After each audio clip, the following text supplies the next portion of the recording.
I've been happy with nothing. Imagine me if I got it. Say if my nine stop busting. Imagine me with a shot it. I've been pushing this Pontiac. Imagine me in the Rari. Bumping God's whisper by Rari. Probably be with a shot. Yo, what's good with the squad? It's MalikThaGod, and we finally got some more NBA 2K19 build news, and I must say it's pretty important. Now, before we get into this video, go ahead and hit that subscribe button, man, and join this NBA 2K19 journey. The prelude is only a few days away, and it's starting to get really real out here. Now, the past few days have been very dead, honestly, in terms of new news. Nothing has dropped that's really caught my attention, but finally today, Zach Timmerman hit Twitter and gave us a bunch of new archetype news. Now, for the first tweet, we have Zach saying, minimum and maximum wingspans are now much longer and more realistic in my career, a natural benefit, but watch out for the attribute hits. He also goes on to say, biggest hits are to open and off dribble outside shooting, as you probably expected. If you care about your shooting, you'll care a lot about your wingspan. So now, addressing the first part, I'm so glad they finally made the minimum and maximum wingspans longer.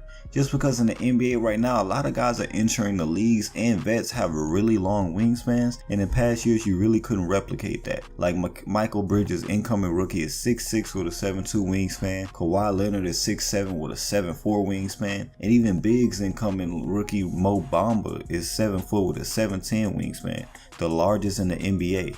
So I'm glad that they finally added this, and hopefully they can come closer to NBA players than last year. But watch out, if you're a guy that really wants to shoot, it may be beneficial to find a good middle ground and not completely maxing wingspans off rip.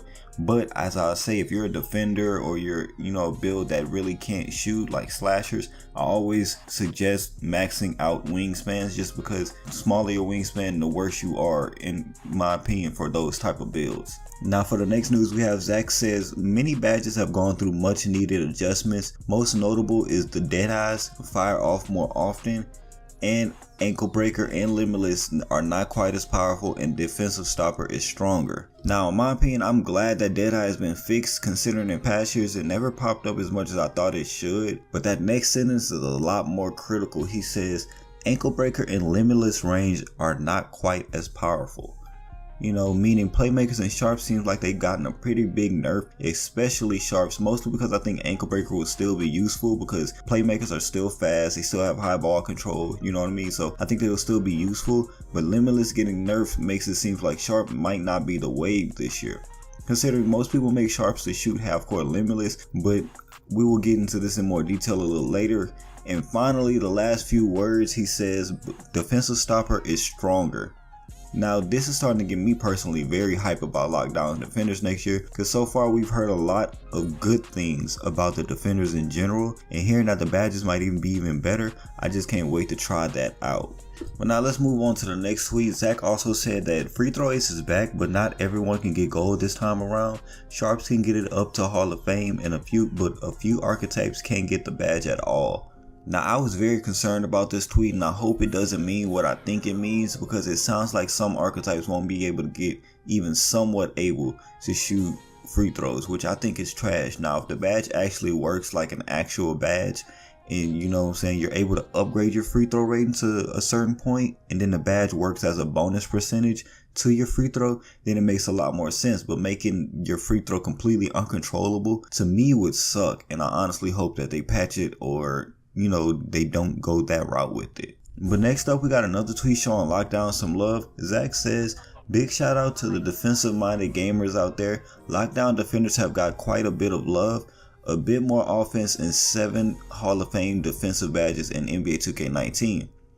Now, I'm not 100% what 7 Hall of Fame badges mean. I mean, we got pickpocket, defensive stopper, chase down, pick dodger, maybe rim protector, quick reflexes.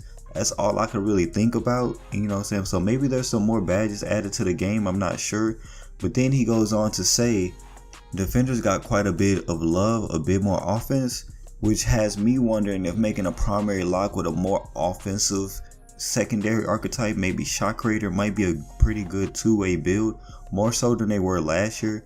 I'm just happy to see that lockdowns are getting love this year, since last year they seemed almost forgotten about.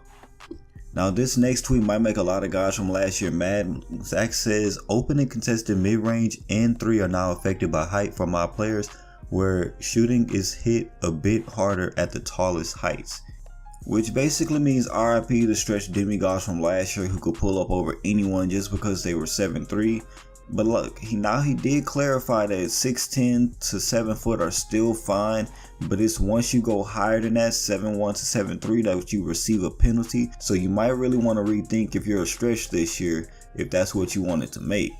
Zach also hopped on Twitter this morning to say hot zones are places on the court you've earned for shooting well. They give you shooting boost in NBA 2K19. Hot zones are unique to each My Career mode. NBA, Park, Pro-Am, etc. will not carry hot zones between each other. You have to prove yourself in each to earn hot zones, which in my opinion is great news. I almost went most of the year on almost all of my players without hot zones, mostly because they were so hard to get in My Career, and I couldn't bring myself to play enough My Career to get them all. So hearing I'll be able to earn them in Park, earn them in Pro-Am is great to me, and I hopefully they don't patch this, because I think they might if people start complaining.